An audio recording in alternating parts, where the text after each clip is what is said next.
Di tengah ramainya kota Toronto, Kanada, ada seorang pemuda bernama Mark. Mark tumbuh di keluarga dengan latar belakang campuran Kanada-Rusia. Sejak kecil, Mark terbiasa hidup dengan dua bahasa, Inggris dan Rusia, yang nyaris setiap hari dipakai bergantian di rumah. Suatu pagi, Mark terbangun karena suara ibunya, Bella, yang membangunkannya dan mengingatkan kalau Mark harus ikut membantu membersihkan halaman. Sore nanti, keluarga mereka punya rencana makan siang bersama Zina, tunangan pamannya. Zina adalah wanita asal Moskow yang memutuskan pindah ke Kanada setelah menikah dengan Fima, suaminya. Fima sendiri adalah adik dari Roman, ayahnya Mark. Sebelum bersama Zina, Fima pernah menikah, tapi kisah dengan istri pertamanya tidak banyak diketahui orang. Zina juga seorang janda dan mempunyai anak perempuan yang berusia 14 tahun. Pertemuan pertama dengan Zina terasa agak canggung bagi Mark dan sepupunya, Jana. Mereka merasa aneh dengan beberapa kebiasaan Zina, misalnya dia tidak suka lampu sorot yang terang di dalam rumah. Tapi Bella langsung menegur mereka, meminta agar tidak berkomentar sembarangan soal calon bibinya. Keesokan harinya, keluarga Zina datang dari Rusia untuk menghadiri pernikahannya dengan Fima. Salah satunya adalah Natasha, anaknya Zina, yang sekarang resmi jadi sepupu baru Mark dan akan tinggal di rumah itu. Sepulang dari bandara, Mark kembali ke rutinitasnya. Namun, pekerjaan yang Mark jalani bukanlah mengantar paket belanja online seperti kebanyakan kurir. Mark justru mengantarkan ganja untuk temannya, Rufus. Menurutnya, hasil dari pekerjaan ini lebih lumayan dibanding jadi pelayan di restoran gorengan. Tak lama kemudian, Zina dan Fima menikah.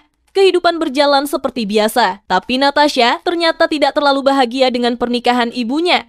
Natasha merasa berat meninggalkan Moskow, teman-teman lamanya, dan kehidupan yang sudah nyaman di sana. Sifatnya yang pendiam membuat Natasha makin sulit beradaptasi di tempat baru.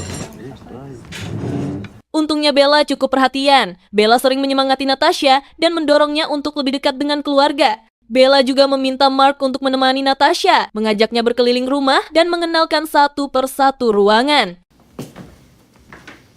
Mereka akhirnya sampai di kamar Mark. Disitulah percakapan aneh terjadi. Natasha dengan polos bertanya apakah Mark sering membawa gadis ke kamarnya. Mark langsung menolak membicarakan hal itu, mengingatkan bahwa Natasha masih terlalu muda. Tapi Natasha dengan enteng menjawab kalau Natasha sudah melakukannya beberapa kali di Moskow. Bahkan menyiratkan kalau Natasha siap melakukannya dengan Mark kalau Mark mau. Mark tentu saja merasa sangat tidak nyaman. Mark menolak dan menjelaskan kalau mereka sepupu, jadi hal itu tidak pantas. Namun Natasha menatapnya tenang lalu berkata, "Kita sebenarnya bukan sepupu kan?" Di balik kesehariannya sebagai kurir ganja, Mark juga punya pekerjaan sampingan di bagian layanan pelanggan. Itu hanyalah kedok cara Mark menyembunyikan aktivitas ilegalnya. Malam itu, Bella kembali meminta Mark untuk meluangkan waktu bersama Natasha. Bella tahu betul kalau Natasha masih kesepian, apalagi baru saja pindah ke negara asing yang benar-benar berbeda dengan kehidupannya di Moskow.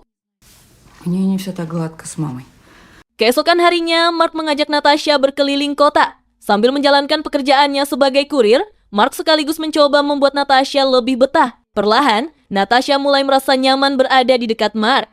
Bahkan Rufus, teman Mark, sempat memperhatikan kedekatan mereka. Namun Mark langsung memperingatkan Rufus dengan tegas agar tidak macam-macam, karena Natasha masih di bawah umur. Dalam perjalanan, rasa penasaran Natasha muncul. Natasha bertanya kenapa Rufus tinggal sendirian. Mark pun menjelaskan kalau orang tua Rufus sudah lama bercerai, dan ayahnya yang kaya menikah lagi dengan wanita muda, seorang mantan Miss Kanada. Obrolan mereka berlanjut hingga makan siang. Saat itu, Natasha dan Mark makin terlihat akrab. Setelah makan, Mark mengantar Natasha pulang. Sebelum pergi, Natasha berjanji akan menemuinya lagi besok. Sore harinya, Roman menanyai Mark tentang pekerjaannya. Roman merasa heran karena Mark seolah selalu punya uang.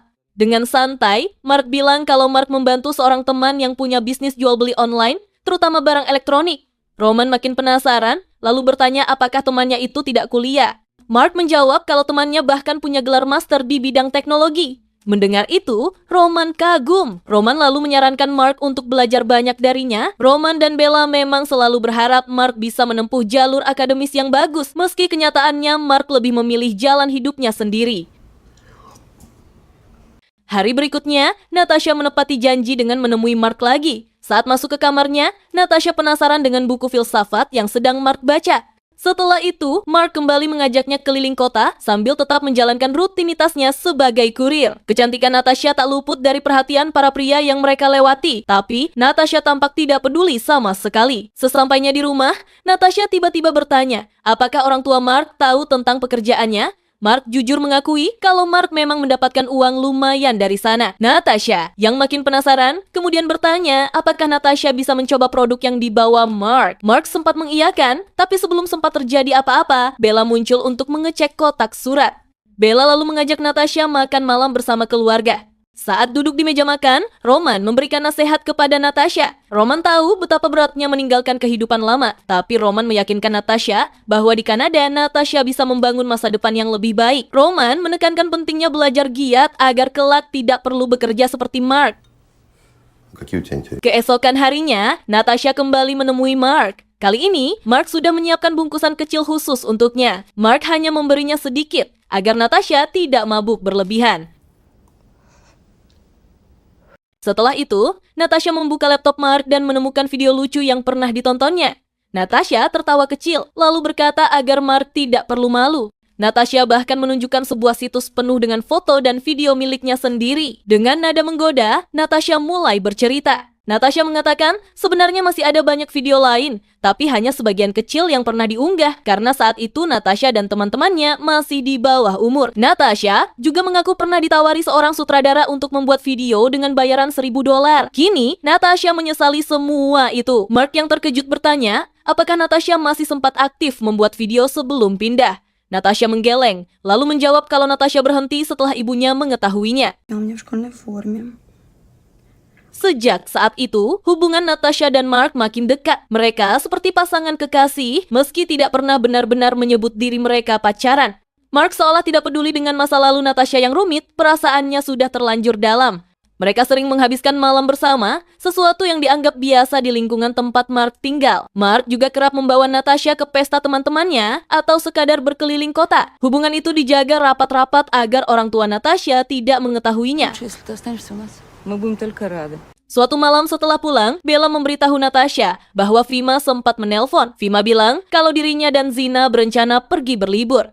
Bella kemudian mengajak Natasha untuk menginap di rumah. Natasha yang mendengar itu langsung girang dan setuju.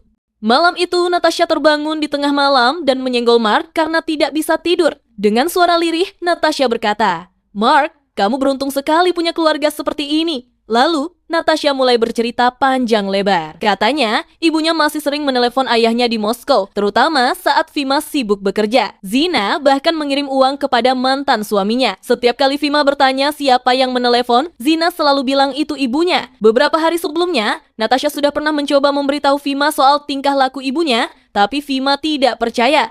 Sekarang, saat mereka berlibur bersama, Natasha menganggap itu bukti betapa Fima mencintai Zina. Keesokan harinya, Zina dan Fima menjemput Natasha, tapi Natasha enggan pulang. Natasha merasa jauh lebih nyaman di rumah Mark dan Bella. Zina, yang tampak kesal, langsung berkata, "Aku tahu kenapa kamu betah di sini," memberi isyarat bahwa dia sudah tahu ada sesuatu antara Natasha dan Mark. Natasha sontak marah. Dengan suara bergetar, Natasha berkata, "Kamu membenciku kan? Kamu tidak mau lihat aku bahagia. Itu sebabnya kamu paksa aku pergi dari Moskow." Bella mencoba menenangkan suasana. Bella berbicara lembut, meminta Natasha tetap ikut pulang bersama ibunya. Sementara itu, Mark yang khawatir terus mencoba menghubungi Natasha, tapi tidak ada jawaban. Keesokan harinya, Mark menunggu Natasha, berharap Natasha akan datang seperti janjinya. Namun, seharian penuh berlalu, Natasha tidak juga muncul. Akhirnya, Mark pergi ke rumah Rufus untuk mengambil paket. Tapi Rufus malah sibuk membicarakan proyek kolam renang. Merasa tidak tenang, Mark memutuskan langsung pergi ke rumah Natasha. Sesampainya di sana, Zina menyambutnya dengan dingin. Zina menatap Mark dan dengan tegas meminta agar Mark berhenti menemui Natasha. Menurutnya, Natasha bukan gadis yang baik dan menjaga jarak adalah keputusan terbaik untuk semua orang. Sepanjang hari itu, Mark merasa benar-benar bingung dan frustrasi. Mark tidak bisa menghubungi Natasha sama sekali. Namun malamnya, Natasha tiba-tiba muncul di depan rumahnya. Dengan nada penuh emosi, Natasha langsung bertanya, "Kenapa kamu gak melawan semua kebohongan yang dikatakan ibuku? Kamu kan tahu kebenarannya dariku?" Mark merasa terpojok dan balik bertanya, Kalau begitu kenapa kamu nggak menghentikanku sejak awal? Natasha semakin kesal. Kamu sama saja seperti pamanku. Kamu nggak bisa membela diri. Kamu cuma diam, biarin orang lain yang memutuskan buatmu. Mark tidak ingin memperpanjang pertengkaran. Mark mengajaknya masuk, tapi Natasha justru punya ide lain.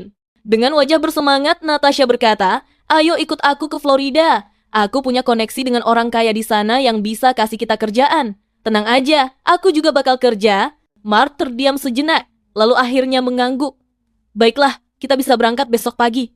Tapi, setelah itu Natasha mengungkapkan hal mengejutkan. Katanya, Natasha tidak bisa lagi tinggal di rumah itu. Zina dan Fima bercerai, dan Natasha sendiri yang memaksa Fima pergi. Natasha pun bercerita apa yang sebenarnya terjadi. Suatu malam saat Fima tertidur, Natasha sengaja melakukan sesuatu untuk memancing perhatian. Ketika Fima bangun, bukannya menghentikan, Fima malah membiarkannya. Namun Zina akhirnya tahu dan marahlah besar. Natasha mengaku melakukan itu karena tidak tahan melihat ibunya terus memanfaatkan Fima. Mark mendengar cerita itu dengan wajah muram. Hatinya campur aduk antara marah, kecewa, sekaligus bingung. Walau begitu, Mark tetap membiarkan Natasha masuk malam itu. Mereka memutuskan untuk menginap meski Mark sendiri tidak merasa tenang tidur di ranjang yang sama. Keesokan paginya, Mark membangunkan Natasha lebih awal agar tidak ketahuan orang tua mereka. Sebagai bentuk kepeduliannya, Mark memberikan tabungan yang dimilikinya untuk bekal Natasha pergi ke Florida. Mark tahu dirinya tidak punya keberanian meninggalkan negara itu. Jadi, pilihan terbaik adalah Natasha pergi sendirian. Namun di balik semua itu, yang paling menghancurkan Mark adalah kenyataan tentang apa yang telah Natasha lakukan. Seharian penuh, pikirannya kacau. Mark masih mencintai Natasha, tapi di sisi lain, sulit baginya menerima kenyataan tersebut.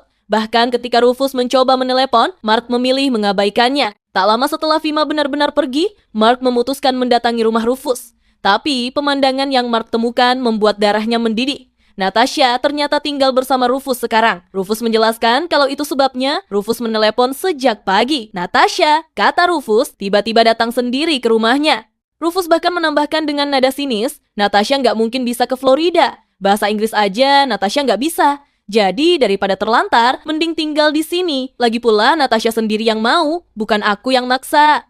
Mark hanya terdiam, menatap Natasha yang muncul di depan rumah dengan wajah bingung. Rufus melanjutkan dengan dingin. Natasha merasa kamu udah mengkhianatinya, dan Natasha juga nggak keberatan, bahkan bersedia kasih aku segalanya. Jadi lebih baik lupakan Natasha, Mark. Natasha gadis yang gampang bergaul. Natasha bisa sama siapa saja, bahkan dengan aku, temanmu sendiri. Ucapan itu menusuk Mark dalam-dalam. Amarahnya membuncah, tapi keberanian untuk melawan sama sekali tidak muncul. Ketika Rufus menantangnya bertarung demi Natasha, Mark memilih mundur. Dengan langkah berat, Mark pergi meninggalkan rumah itu. Dalam hatinya, Mark tahu Natasha sudah benar-benar hilang darinya.